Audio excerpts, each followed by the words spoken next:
अस्सलाम वालेकुम एवरीवन। आज का हमारा नावल जन्नून तेरा की किस्त 2 है।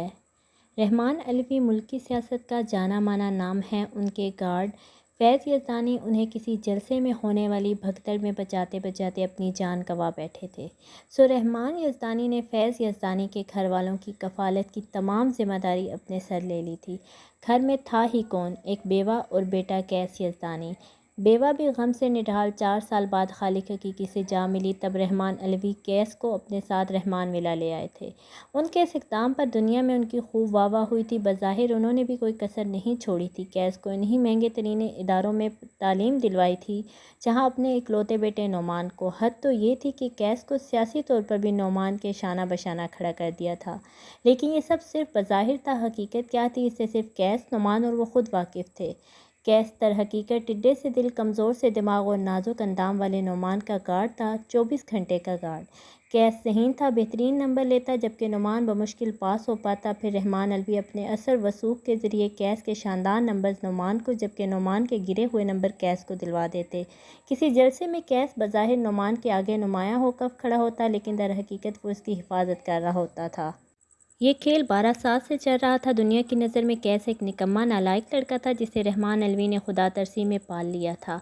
लेकिन रहमान अलवी जानते थे कैस कैसा गोहरे नायाब है।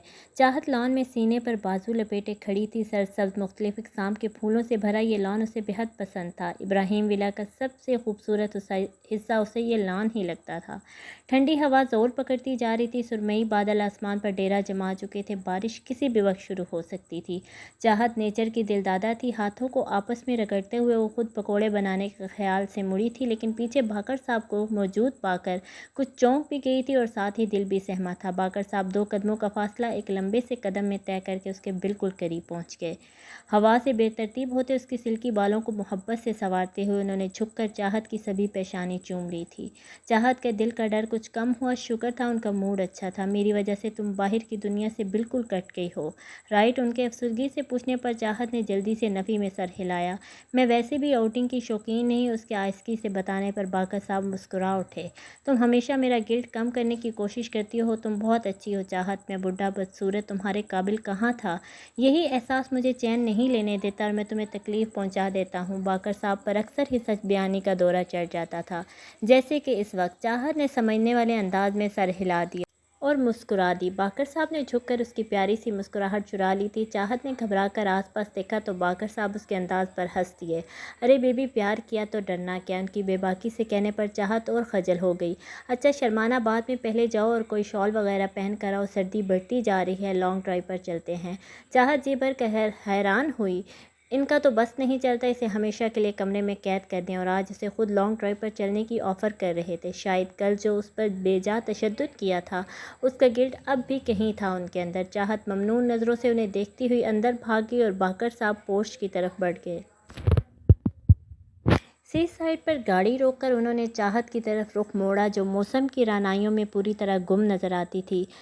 हल्की सी मुस्कुराहट के साथ उन्होंने उसके चेहरे के आगे चुटकी बजाई तो वो चौंक कर उनकी तरफ मुतवज्जा हुई। सरसरी सा जायज़ा लेकर वो शर्मिंदा नज़रों से उन्हें देखने लगी।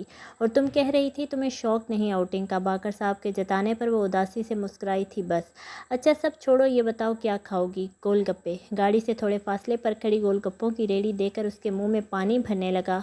उसके बचपने पर हंसते हुए वो गाड़ी से बाहर निकल गए तो वो भी सर सीट की पूँछ से लगाती आते जाते सुरमई बादलों के टुकड़ों को देखने लगी। जब उसकी खिड़की की तरफ एक ब्लैक हैवी बाइक आकर खड़ी हुई जिसका सवार भी सरतापा स्याह रंग में छुपा था, नागवारी महसूस करते हुए चाहत ने दरवाजे का शीशा चढ़ाना चाहा, लेकिन पूरा शीशा चढ़ने से पहले ही वो बाइक सवार जल्दी से उसकी झोली में एक चिट फेंक कर बाइक उड़ाता हुआ ले गया और चाहत का रंग भी उड़ा गया। उसने बुरी तरह डर कर उस तरफ देखा जहाँ बाकर साहब खड़े थे। शुक्र था उस वक्त वो कॉल पर मसरूफ़ थे। उनके अंदाज बता रहे थे उन्होंने ये मंजर नहीं देखा था। अभी चाहत ने सुख का सांस भी नहीं लिया था जब उसने बाकर साहब को कॉल काट कर गोलगप्पे उठाए गाड़ी की तरफ आते देखा। उसका दिमाग बिल्कुल माऊफ हो गया। कुछ समझ नहीं आया इस चिट का क्या करे, सो जल्दी से अपनी चूड़ीदार आस्तीन में वो चिट घुसा ली। चेहरे के घबराए घबराए तासुरात पर उसने बहुत मुश्किल से कंट्रोल किया था, लेकिन शुक्र था कर लिया था। शुक्रिया।